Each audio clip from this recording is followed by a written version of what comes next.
what you are holding on may be the one that's setting you free. But you are afraid to let go.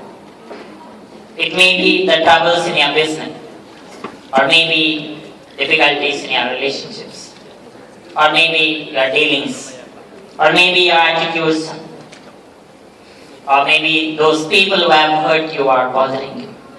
You are holding on, but they are not setting you free. You are afraid. So change is about looking to a new direction, bringing newness to life, different way of doing things. Now let me ask you, for the last 5 years, what have you changed? Have you changed anything in the last 5 years? I'm not talking your hairstyle, or your weight or height or something more. Have anything purposely you have changed? Yeah. Set new priorities, new boundaries, you think? Yeah. Anyone? Yes. All are silent, maybe still you are in those forests, chasing them. Or is there anything you have planned for the next 5 years to be, your life to be different one? Anyone? Yes. Or anybody is here wishing your life to be different, at least in the coming days, coming years? Yes? Sure. Yes. Only few yes here. Need to think about it. Have you planned your change? Maybe in your lifestyle affecting your health, or your temperaments affecting your relationships. Have you thought about change? Or you will wait, change will take place, even something will happen to you, then you react to it, you respond to it, because you didn't plan. But it may be too late, things may be out of hand, and you might regret. That's why we talk about anticipating change. Let's see now the change that Jesus is talking about. What is the change that Jesus spoke about? What do you think?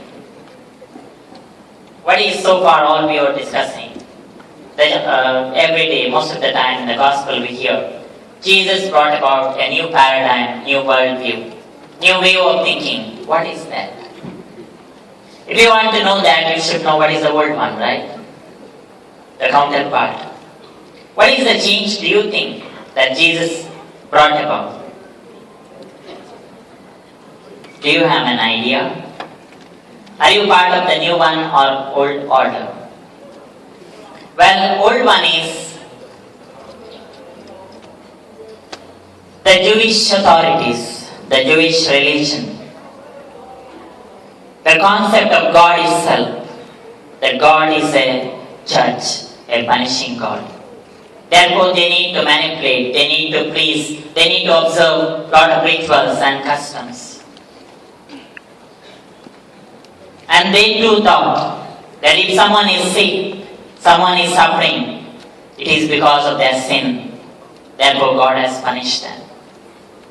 But the new order that Jesus is talking about is God is a loving God, forgiving God.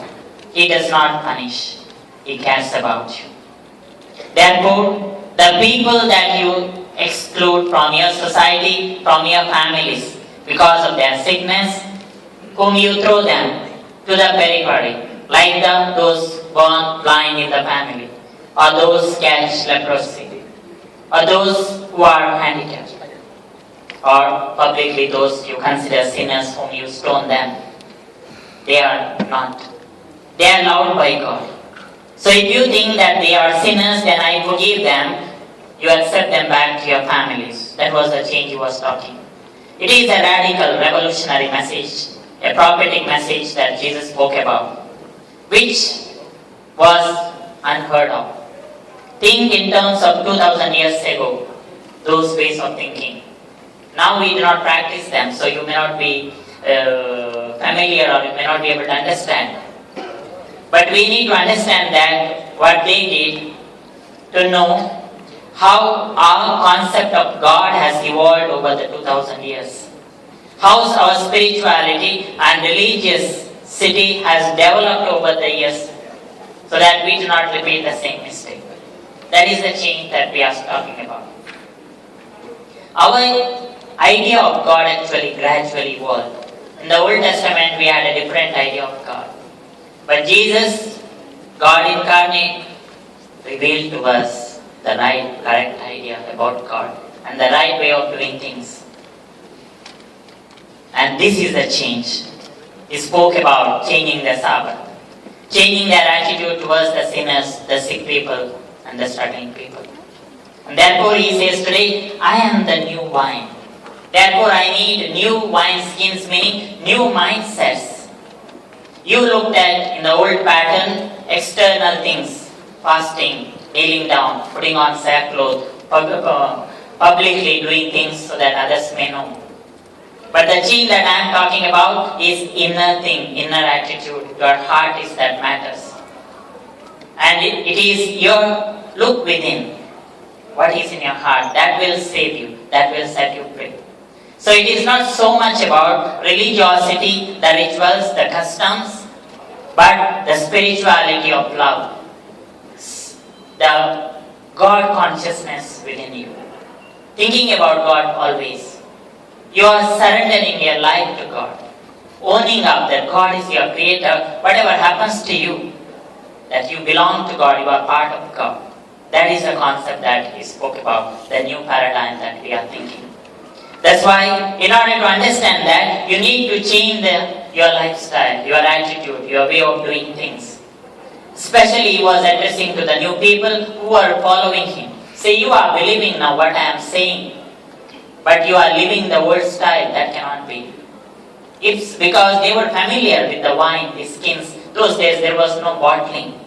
So they were collecting wine in the skins of the animals like goats. They tying them. Well, in the beginning, the skins can hold the pressure. But again and again, when you pour back the new wine, the grapes, when it ferments, it cannot withhold pressure and the skins burst and everything is lost. So Jesus uses such a imagery to tell them, say, now you have been doing so many things in the past according to today's pattern. But I am telling you something different. If you do not change, now again you will be completely lost. That is the change he's talking about. So in our context, what is the change that we may be required?